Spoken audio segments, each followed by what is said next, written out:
উদিনিয়া মানেই ভ্রমণের স্থান। অনেক দূর দূরান্ত থেকে ঘুরতে আসে এই উদিনিয়াতে। উদিনিয়াতে ৩টা কফি শপ আছে, একটা ভাসমান কফি শপ আছে। সেই কফি শপে প্রতি শুক্রবারে অনেক মানুষ ঘুরতে আসে এবং কফি শপ গুনতে প্রচুর পরিমাণে ভিড় হয়। এবং ভাসমান কফি হাউসটাতে মানুষের প্রচুর পরিমাণে ভিড় হয় এবং কেউ আবার নৌকা নিয়ে ভ্রমণ করে এবং গান বাজনা নিয়ে থাকে। আবার কেউ শুধু নৌকা নিয়ে এই পানিতে ভ্রমণ করে থাকে। ভ্রমণ প্রিয়সী মানুষগুলো যখন এই উদিনিয়াতে আসে তখন তাদের মনটা ভরে যায়।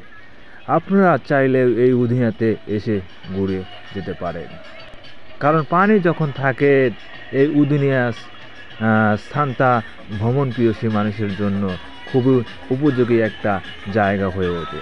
প্রতিদিন অনেক মানুষ ঘুরতে আসে, কিন্তু প্রতি শুক্রবার প্রচুর পরিমাণ মানুষ এখানে ঘুরতে আসে। আপনিও চাইলে আসতে পারেন এই উদিনিয়াতে।